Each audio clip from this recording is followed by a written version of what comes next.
Buenas noches, bienvenidos a una nueva entrega de Toque Final. Esta es la mejor forma de cerrar una semana, abrir la nueva, lo mejor edificado posible sobre los acontecimientos más importantes del país y del mundo. Esta semana, un señor que se llama Volker Turk, que es el alto comisionado de las Naciones Unidas para los Derechos Humanos, pues le hizo un llamado a la República Dominicana para que detenga las deportaciones de haitianos ilegales, porque este caballero dice que no hay las condiciones en Haití para que esas personas puedan ser devueltas a su país en un ambiente de seguridad, en un ambiente digno y sostenible. Bueno, Haití no ha tenido ni tendrá ese ambiente que reclama el señor Volker Turk, porque Haití ha vivido y nada parece indicar que eso cambiará en una crisis humanitaria permanente, agravada por situaciones como la que vivió en el 2010 con el huracán que se presentó en Haití y posteriormente con la prolongación de una crisis política por la falta de seguridad y una serie de cosas.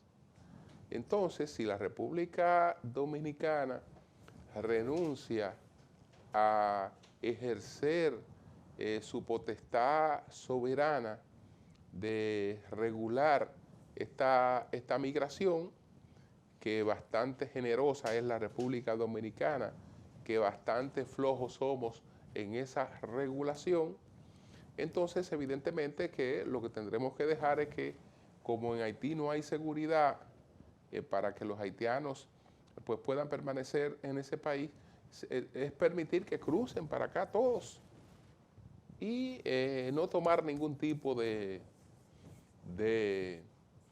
medidas. Entonces también él habla de que hay que reducir la xenofobia, toda suerte de discriminación y una serie de cosas que se le pretenden atribuir a los dominicanos. La Cancillería debió haber emitido un pronunciamiento en relación con lo que ha dicho este caballero, precisándole que la República Dominicana es un país soberano, que la regulación migratoria es una potestad soberana sobre la que no se reciben ningún tipo de órdenes de extranjeros.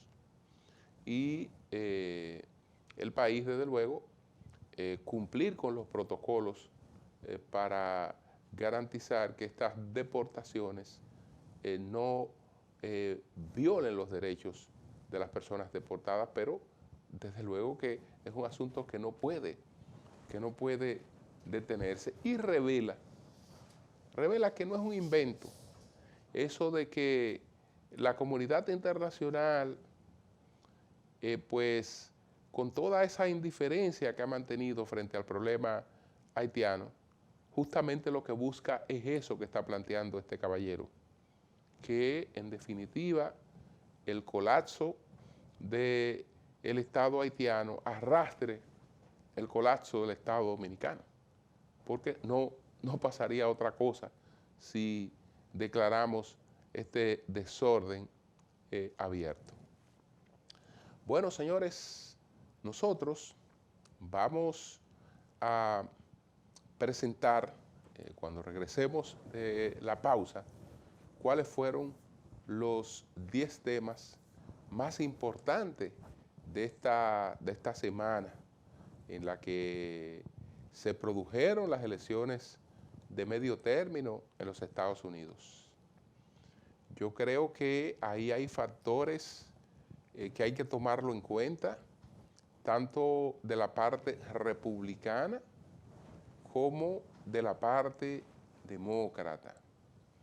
Los resultados, pues, son resultados que no eran exactamente los esperados, porque estaba prevista una gran ola roja, es decir, que los republicanos iban a ganar ampliamente estas elecciones de medio término.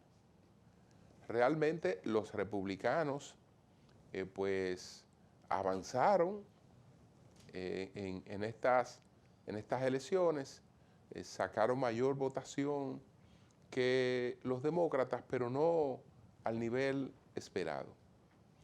Entonces, ¿qué cosa es importante del lado de los republicanos? Que Donald Trump aspiró a montarse en la ola de todo este fenómeno que se iba a producir con el triunfo republicano. Al no ser tan contundente, eso le quita empuje. Y en cambio le da empuje al gobernador DeSantis, que ha ganado en el estado de la Florida, pues con un amplio margen, mucho más votado que la primera vez que compitió. Entonces eso le da un empuje, lo fortalece como potencial candidato republicano. En el caso de los demócratas, evidentemente, que haber sacado a Obama a la campaña le funcionó, porque con el liderazgo del presidente Biden no iban a poder detener esa hemorragia que parece que iba a sufrir el Partido Demócrata. Esa salida de Barack Obama en la campaña, evidentemente, que tuvo un impacto favorable para equilibrar las cosas. Señores, vamos a una pausa.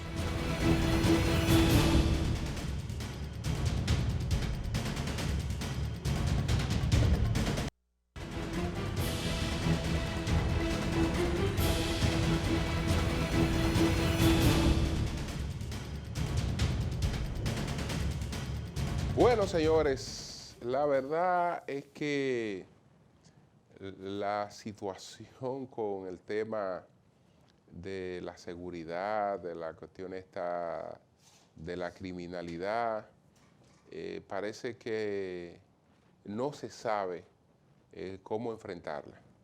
Y estamos improvisando cosas que ni a una persona con serias limitaciones se le ocurre plantearlas como solución.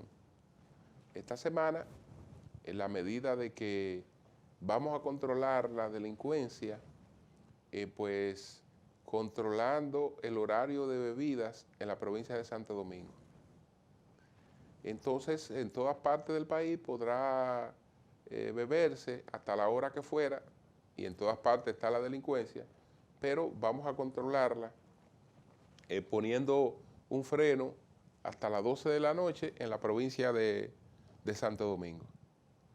En vez de controlar la delincuencia, en vez de fortalecer la seguridad, entonces lo que vamos a hacer es atentar contra la actividad económica. Atentar contra la actividad económica. Vamos a cerrar los negocios que tienen empleos, que pagan impuestos.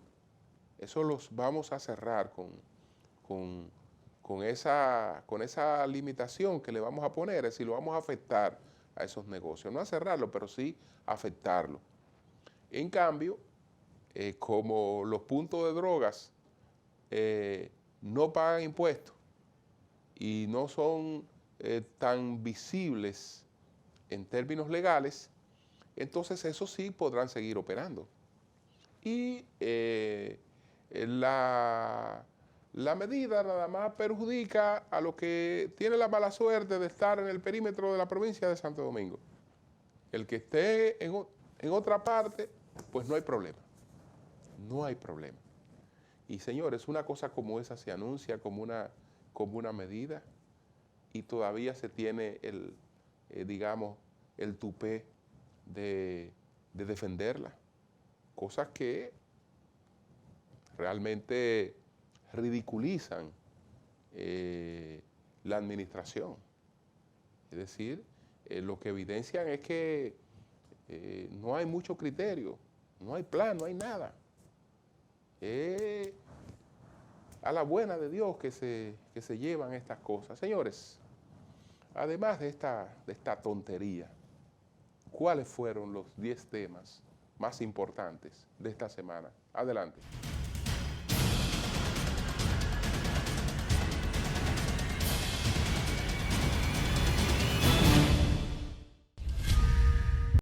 Casas y apartamentos inundados, vehículos bajo agua y en otros casos incendiados, motoconchos arrastrados, personas atrapadas, sectores sin energía eléctrica, avenidas y calles convertidas en lagos, largos entaponamientos de hasta 5 horas. Este fue el panorama que vivió el Gran Santo Domingo el pasado viernes 4, tanto en el centro de la ciudad en el Distrito Nacional como en barrios y sectores periféricos, por las constantes lluvias provocadas por la combinación de una vaguada y onda tropical incidiendo en el Gran Santo Domingo y la región noreste. El hallazgo del cuerpo de una persona en la ribera del río Isabela, Santo Domingo, durante las labores de búsqueda de los ciudadanos reportados como desaparecidos, elevó a 8 el número de fallecidos por las inundaciones urbanas que provocaron las fuertes lluvias.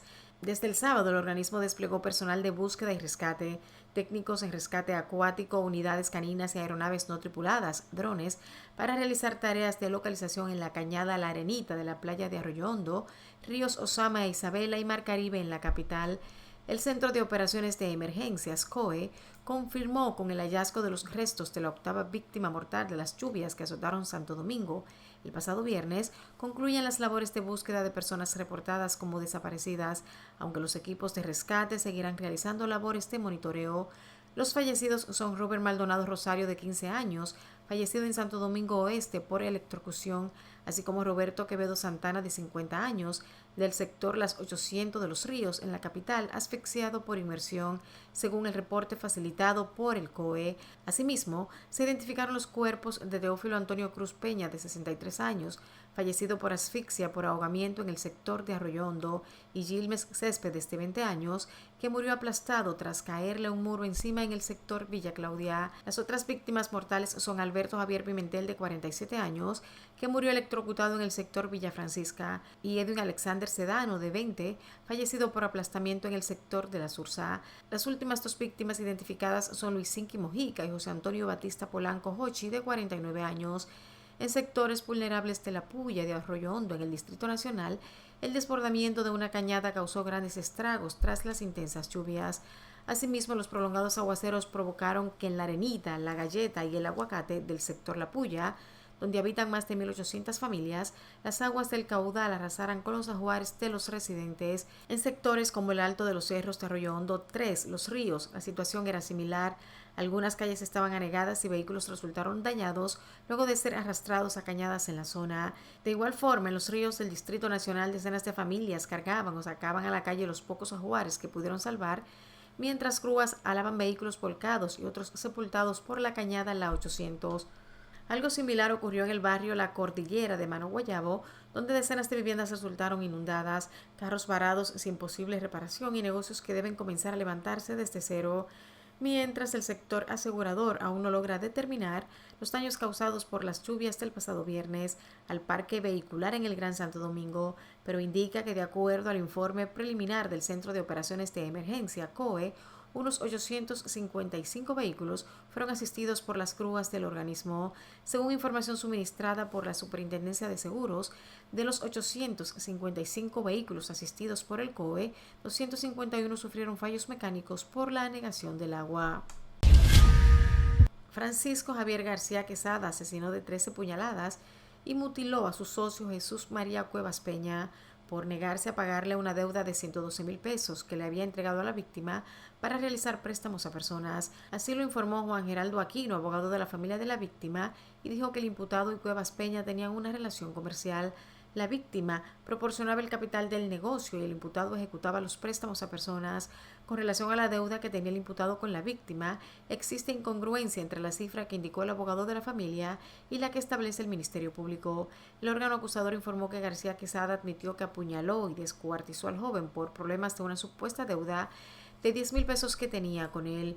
Jesús Cuevas Peña, cuyos restos fueron encontrados el jueves de la semana pasada envueltos en fundas plásticas en un tanque de agua de una vivienda, era hábil para los negocios, además de trabajar en una empresa constructora en la que podía ganarse comisiones por la venta de un inmueble, también hacía préstamos informales.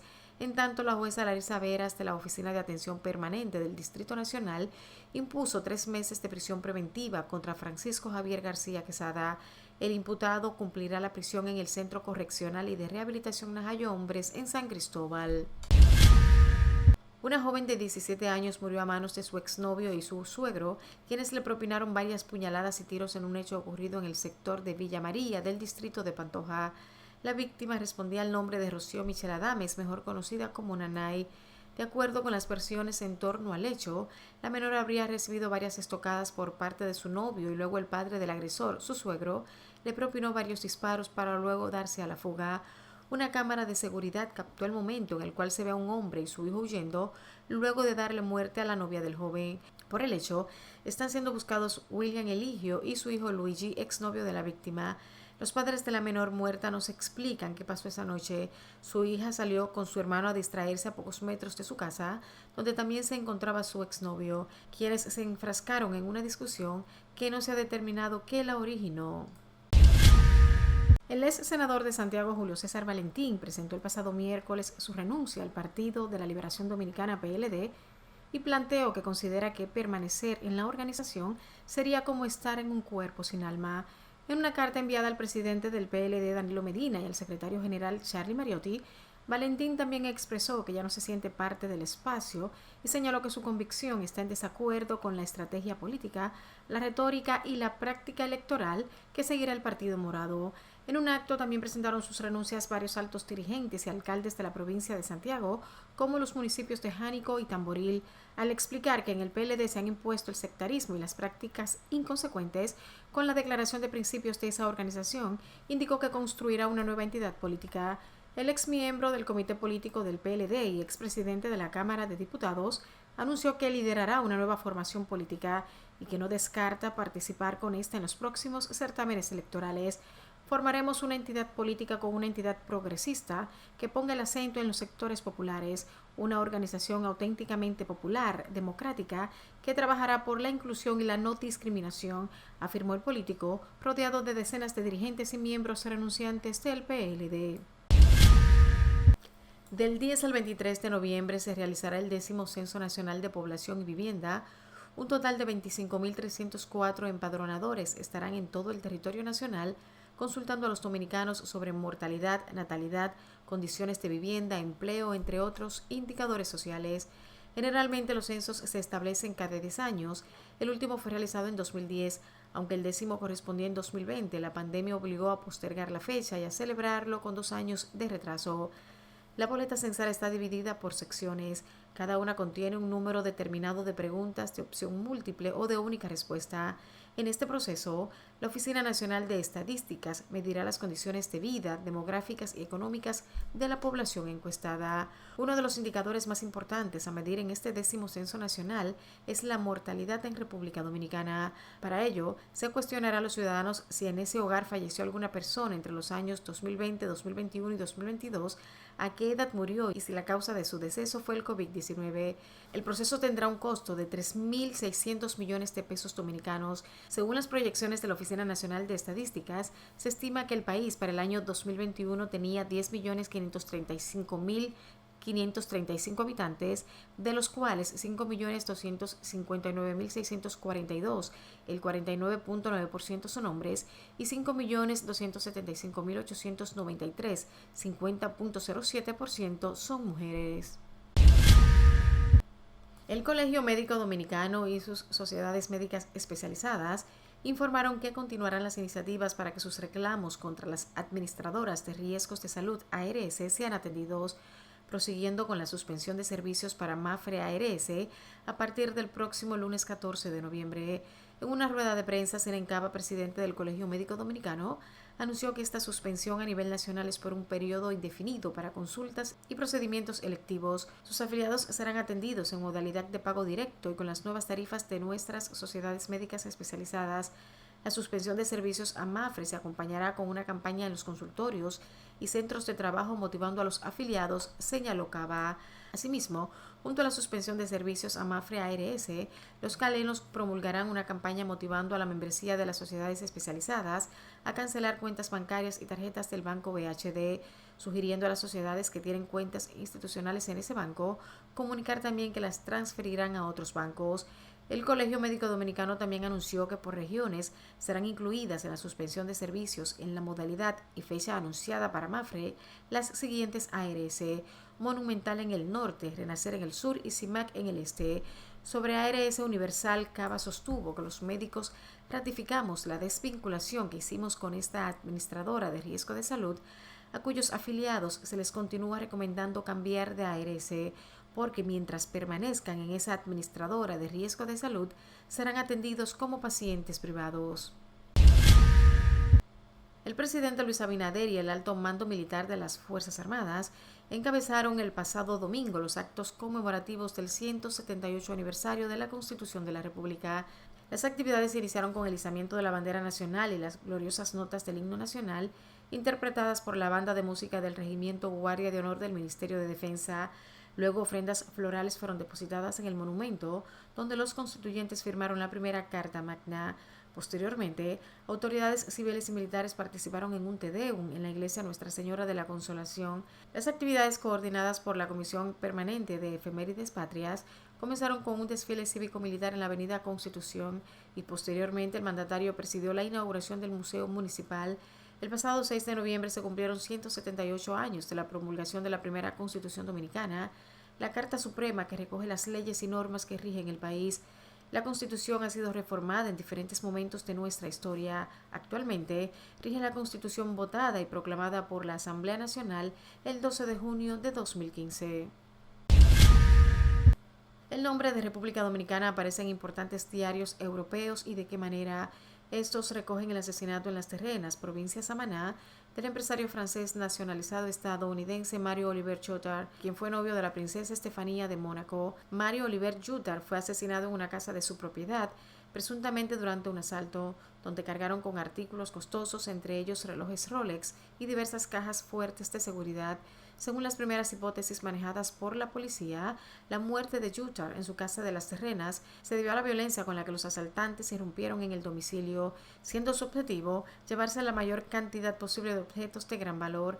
Según las investigaciones forenses, el cuerpo sin vida del exmodelo y empresario de 71 años fue hallado amordazado y sin que las autoridades ni los médicos pudiesen hacer nada, ya que presentaba traumatismo cráneoencefálico, así como marcas de estrangulamiento.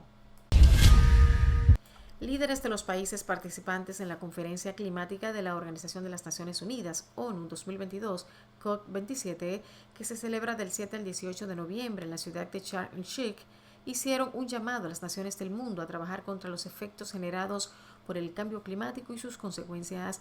El presidente egipcio Abdel Fattah el-Sisi, quien dio apertura a la cumbre con la presencia de más de 100 jefes de Estado y de Gobierno, manifestó la necesidad de que los países se doten de una estrategia nacional para el cambio climático e insistió en la importancia de que las naciones reduzcan las emisiones que impactan al medio ambiente. De su lado, el secretario general de la ONU, Antonio Guterres, manifestó la urgencia de crear un pacto de solidaridad climática entre los países desarrollados y los que están en vías de desarrollo, con el propósito además de establecer una estrategia común en pro de la humanidad. En el marco de la Conferencia de Naciones Unidas sobre el Clima, el secretario general de la ONU emitió duras advertencias sobre la crisis climática y pidió un nuevo pacto entre países ricos y pobres para la transición a energías renovables. Otros líderes, como el presidente francés Emmanuel Macron, subieron al estrado para unirse a estos llamados urgentes, mientras Emiratos Árabes Unidos anunció que seguirá produciendo combustibles fósiles. La COP27, desarrollada bajo el lema Juntos por la Implementación, promete pasar a acciones concretas, luego de promesas aún no cumplidas, retrasos en la financiación de proyectos de energía limpia y después de que la COP26 certificara que el mundo se encuentra en una década crítica. A pesar de décadas de conversaciones sobre el clima, el progreso ha sido insuficiente para salvar al planeta del calentamiento excesivo, ya que los países son demasiado lentos o reacios a actuar. Basados en el histórico Acuerdo de París, los líderes mundiales deben tomar acciones para cumplir dos objetivos principales: mantener el incremento de la temperatura media del planeta por debajo de los 2 grados Celsius con respecto a los niveles preindustriales y buscar que ese aumento tenga un límite de 1,5 grados Celsius. Finalmente, el pasado martes 8 de noviembre, Estados Unidos celebró las elecciones de medio término, el evento más importante del ciclo electoral del país después de los comicios presidenciales. Las elecciones de medio término o de mitad de mandato se denominan así porque tienen lugar a la mitad del periodo presidencial de 4 años. Los votantes eligen a los miembros del Congreso y en la mayoría de los estados también a los gobernadores, además de autoridades locales en algunos escaños.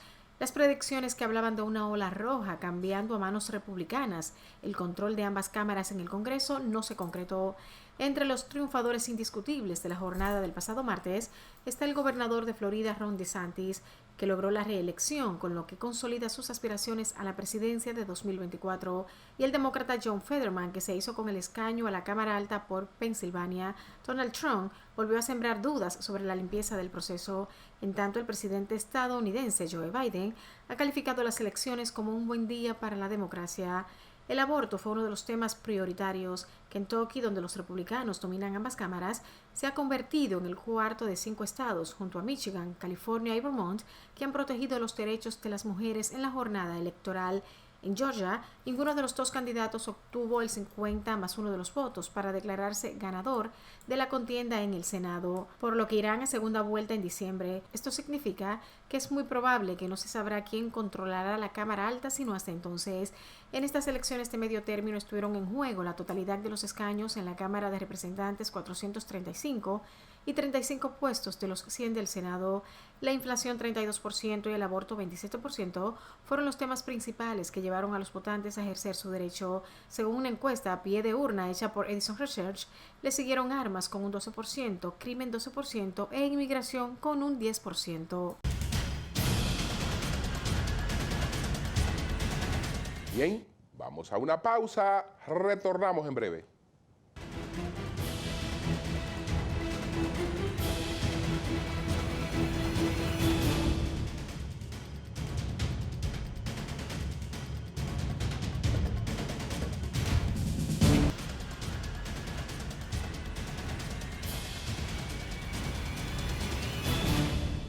Bueno, ¿tiene la gente derecho a cambiar de partido? ¿A irse del lugar donde no se sienta bien? Claro que lo tiene. Claro que lo tiene. Y eso hay que respetarlo. Pero el que lo va a hacer también tiene que respetar y respetarse. Porque cuando tú pretendes envolver dentro de, digamos, una manta ideológica, una decisión personal que está estimulada por otras cosas, entonces queda muy mal. Me refiero al hecho de que Julio César Valentín, después de pasarse toda una vida en el PLD y después de haber crecido en los 20 años de gobierno del PLD, desempeñando funciones muy importantes, ahora que ese partido está fuera del poder y que acaba de escoger un aspirante presidencial en un proceso que se llevó a cabo en muy buena lid, pues él se dio cuenta que la ideología que pregona el PLD y la de él no coinciden, no son las mismas. Él es una persona comprometida con la agenda progresista, y esa agenda progresista, él dice que no tiene mucho eco en el PLD. la agenda progresista es la agenda mojigata, ¿no? De que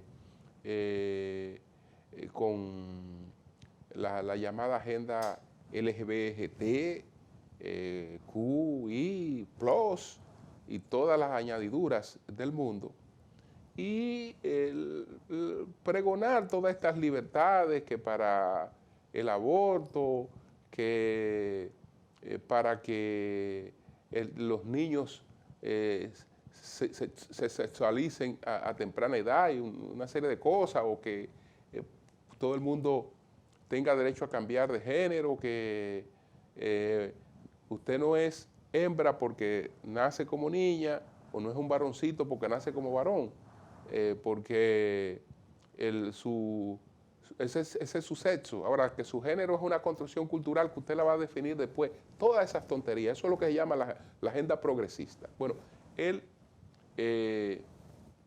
tiene afinidad con esa agenda, porque ya el componente de esa agenda no es el componente social que buscaba un cambio de sistema. No, nada de eso. Nada de eso. Bueno, él tiene derecho a ideológicamente afiliarse a lo que él entienda. Pero él apoyaba un candidato presidencial dentro del PLD que no comparte esa agenda. Francisco Domínguez Brito no comparte esa agenda, porque Francisco Domínguez Brito es un hombre muy vinculado a la Iglesia Católica. Y la Iglesia Católica es la principal adversaria de esa agenda. Es decir, él estaba apoyando un candidato presidencial que va contra la ideología que él está pregonando, y él estaba muy cómodo apoyando a su candidato presidencial.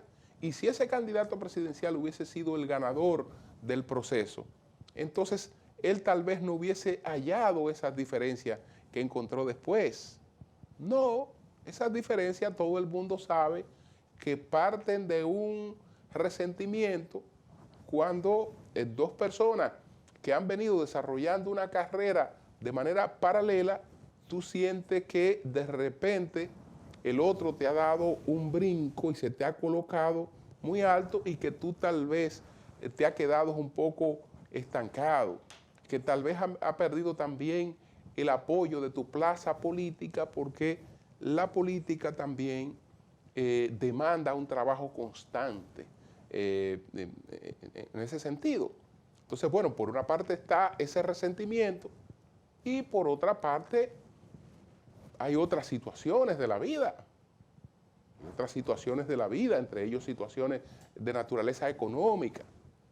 Entonces, si lo de usted va por ahí, no revista de una supuesta diferenciación ideológica, o que bueno, que ahora voy a formar un movimiento, voy a buscar firmas, voy a pensar mis próximos pasos, cuando se sabe que todo esto parte de una conquista que viene haciendo el partido de gobierno de alcaldes.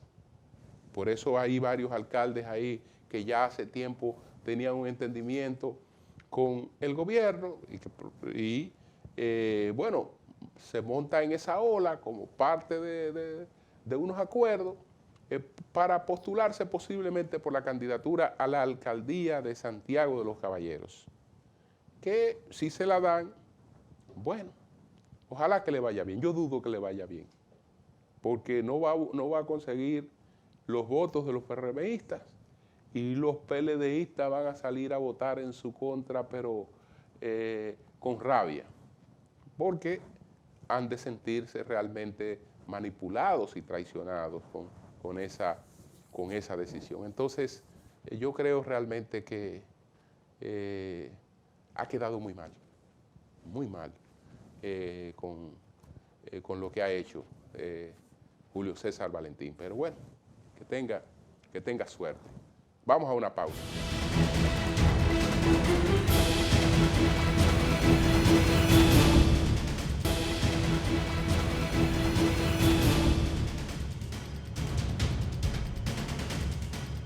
Bueno, señores, el pasado viernes, o digamos el viernes antepasado, pues recibimos una vaguada Y esa vaguada inesperada causó 8 muertos. 8 muertos en el Gran Santo Domingo. Y mucho debate sobre el tema del alcantarillado pluvial, que si se ha invertido, que si no se ha invertido, porque la capital ya sabemos que se anegó. Hay más de 500 vehículos ahogados y reclamaciones por estos vehículos. Y entonces nuestro equipo le formuló las 3 preguntas a Julián Roa, que es especialista en asuntos municipales, para ver qué piensa de lo que ocurrió, por qué se presentan situaciones como esta y qué soluciones tenemos a mano en el futuro. Adelante.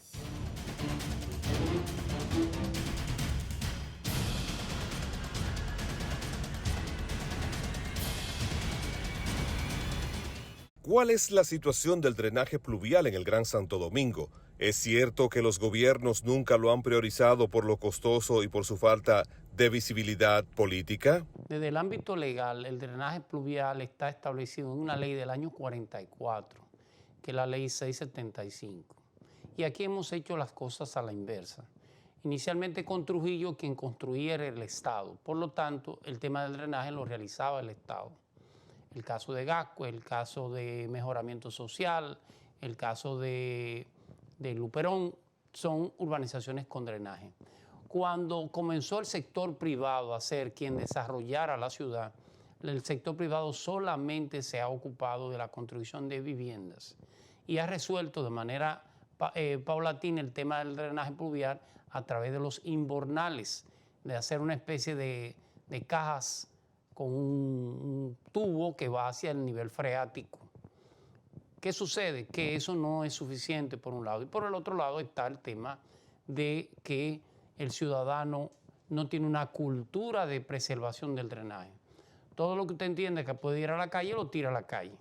Y por supuesto los constructores son unos grandes responsables porque todos sus materiales de construcción lo colocan en el espacio público.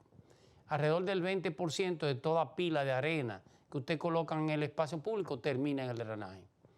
El ayuntamiento, para que usted tenga una idea, debe gastar entre 60 y 70 millones de pesos al año limpiando inbornales. Y eso sencillamente no tiene sentido. O sea que tenemos que trabajar el tema del drenaje en varias vertientes. Primero, modificar la legislación de manera tal que haya una mayor responsabilidad del urbanizador. Segundo, obligando a los constructores a no colocar y a los ciudadanos a no vertir ningún tipo de material en la vía pública. Y tercero, el gobierno tiene que encargarse de interconectar parte de las grandes galerías que se han construido en el Distrito Nacional. Le pongo un ejemplo. Trujillo es el primer constructor que establece drenaje pluvial y sanitario. Luego de Trujillo un poco Balaguer y sobre todo el presidente Leonel Fernández. Con Leonel Fernández se construyeron 5 grandes galerías que prácticamente ocupan todo el Distrito Nacional. ¿Cuál es la segunda etapa de esa construcción de esas grandes galerías?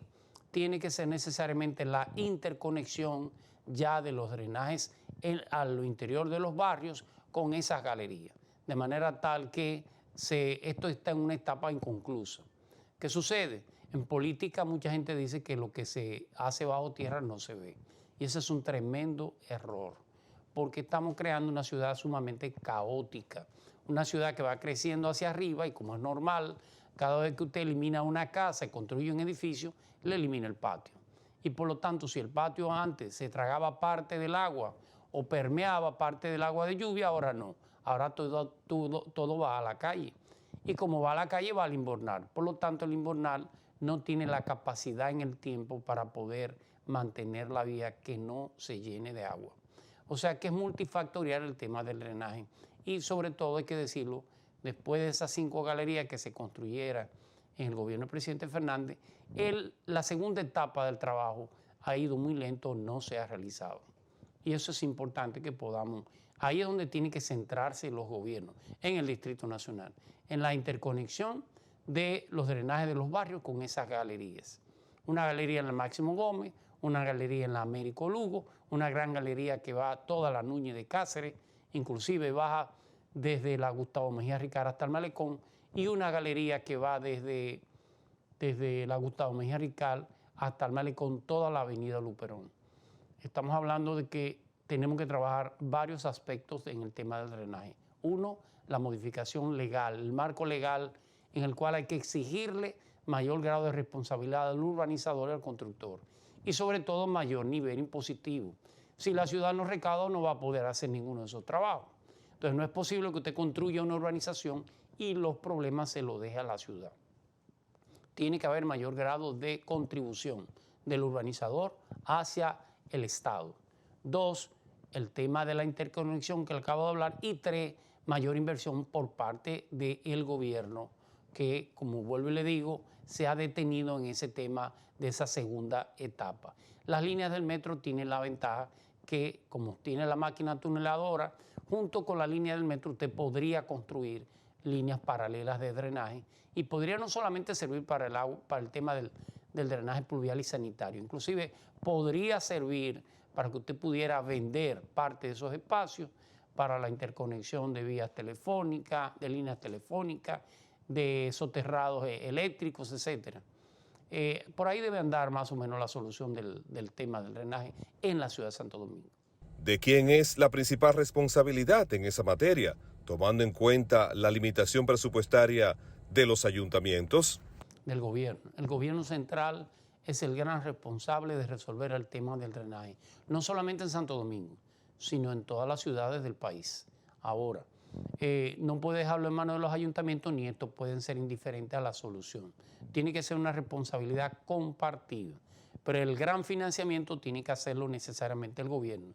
Y para poder hacerlo no puede ser permitiendo que el constructor, graciosamente, su inversión en el tema del drenaje sea mínimo. Tiene que escalarse un poco más, tiene que actualizarse la ley 675 y esclarecerse más en la parte impositiva y en la parte de la obligatoriedad del constructor privado. ¿Qué factores provocan que una vaguada ocasionara una tragedia con 8 muertos y cuantiosas pérdidas materiales? ¿Qué medidas sugiere para prevenir que eventualidades similares resulten catastróficas? La ciudad de Santo Domingo está construida en terrazas. Nosotros tenemos tres grandes terrazas. La primera terraza es la avenida Kennedy, ¿no verdad? Una segunda terraza que, por cierto, va hacia el norte.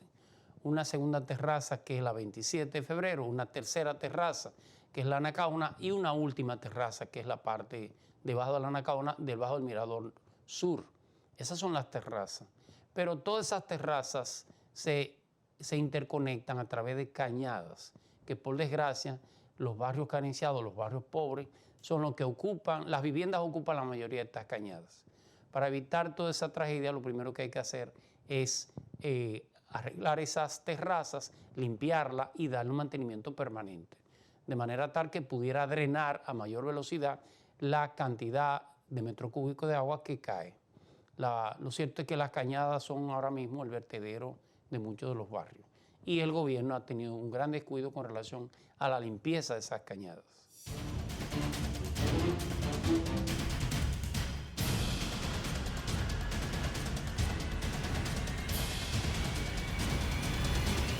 Bien, vamos a una pausa, retornamos en breve.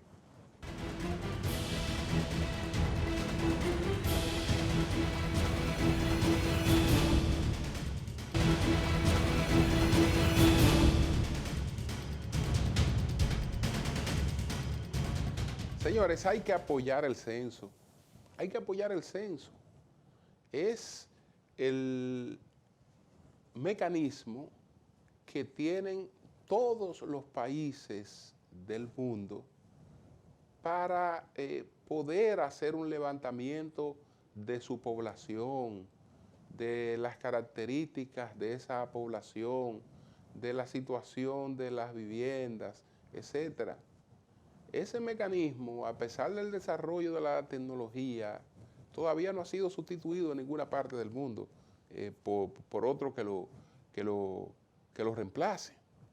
Entonces, no somos nosotros los que tenemos la disposición de que cada 10 años hay que hacer un censo.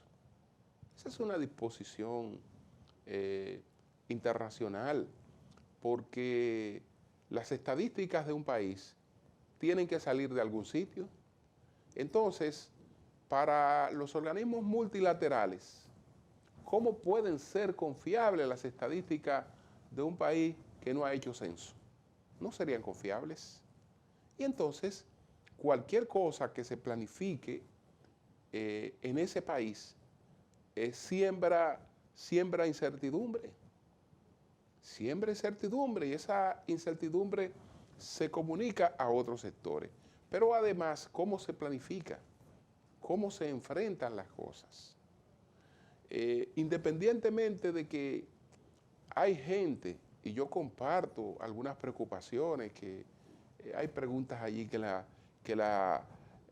creen que pueden tornarse confusas, que hay intención de mostrarnos como un país que, digamos, apaña la apatridia, que aquí hay supuestamente apatridia, que es aquellas personas que no tienen nacionalidad. Aquí no puede haber apatridia. Aquí no puede haber apatridia. No la hay. Porque dominicano es el que nace en la República Dominicana de padres dominicanos. El que nace en la República Dominicana de padres extranjeros no es dominicano. No es dominicano. Entonces, ese tiene la nacionalidad del país de donde son sus progenitores. Y además la Constitución, que es en el caso de los haitianos, donde más insiste en eso, de su país establece claramente que su condición, que su nacionalidad es la haitiana. Como los hijos de dominicanos, donde quiera que nazcan, son dominicanos, no son apátridas en ninguna parte del mundo. Pero con todos estos temas se ejerce un chantaje, se ejerce presión, y hay sectores que temen que el levantamiento esté buscando información para contribuir con esa campaña contra la República Dominicana, pero hay muchas otras informaciones valiosas que son necesarias, que son imprescindibles. Entonces vamos a colaborar con el censo. Se inició el día 10, termina el día 23. Ojalá pueda desarrollarse con éxito, ojalá que pueda superar sus propias debilidades, que los fallos que tenga sean fallos corregibles, que todo el personal que está trabajando en esto lo haga con dedicación, con amor, que la gente también colabore, que con la seguridad necesaria preste su colaboración.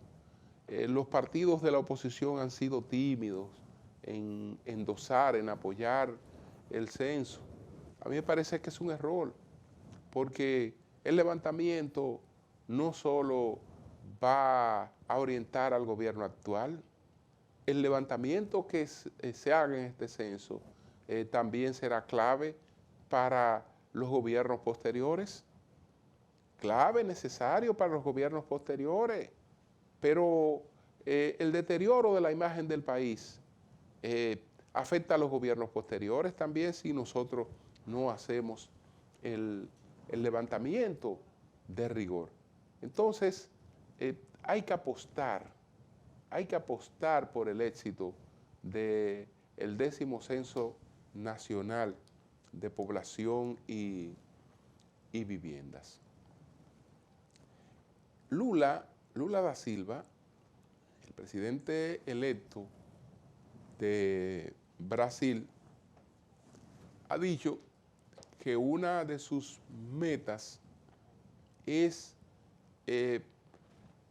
reducir la confrontación entre los poderes que ha vivido ese país gobernado por Bolsonaro.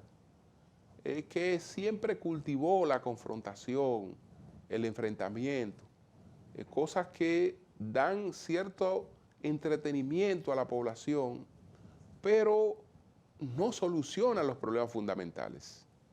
Entonces, que él quiere hacer énfasis más en una sociedad empecinada en su desarrollo, en una sociedad que más que resaltar sus diferencias, busca los consensos necesarios para avanzar.